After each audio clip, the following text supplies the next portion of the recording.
All right, we're rolling down 30A. This is called Seaside, where we're at right now. 30A, by the way, it's the iconic road in Northwest Florida that is like their PCH. And I'll tell you what, it's warmer here right now than it probably is in California.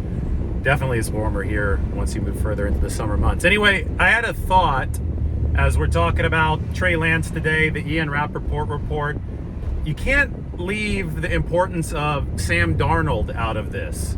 Remember when the 49ers signed Sam Darnold at the start of free agency in mid-March, and I said, let's wait and see this contract. Let's see what kind of incentives this contract has. Lo and behold, it had about $7 million of incentives to give him more money than somebody like Baker Mayfield at the upper end of the contract, which shows you that the 49ers signed this guy, and Sam Darnold signed with the hope and I think the knowledge that it'd be possible that he'd become a starting quarterback for this football team, that he'd at least compete. A lot of people scoffed at that when Sam Darnold was signed. They're like, oh, he's had a bad career so far with the Jets and the Panthers. There's no way that the 49ers are bringing him in as any more than a glorified backup. Well, now I think, we've seen the contract, we've seen the incentive structure that allows this to be worth $11.5 million.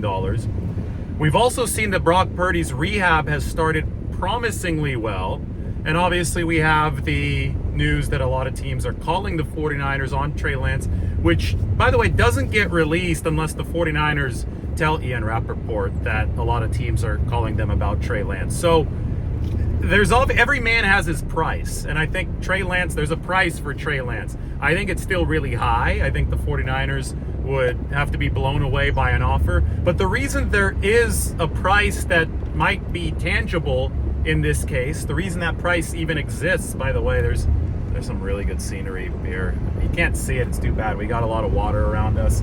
I'll post a video later of this. But the reason that a price does exist for Trey Lance that is remotely tangible is because the 49ers have Sam Darnold aboard and they believe that he might be able to do something on top of Brock Purdy, and the Brock Purdy rehab has to continue going well for this Trey Lance price to come to an area where some team, I think, would be able to meet it. So for now, I talked about it in the previous video, the salary cap video. The 49ers,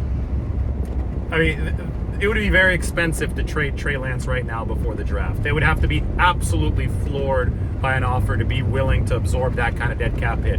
But after June 1st, it gets cheaper. And also after June 1st, they're going to have a better idea of what they think of Sam Darnold. OTAs are coming up, and they're going to have a better idea of Brock Purdy's recovery. And at that point, they might be in a position where, they can actually execute a trade. But I would still say, right now we look at these initial readings, still more unlikely than it is likely.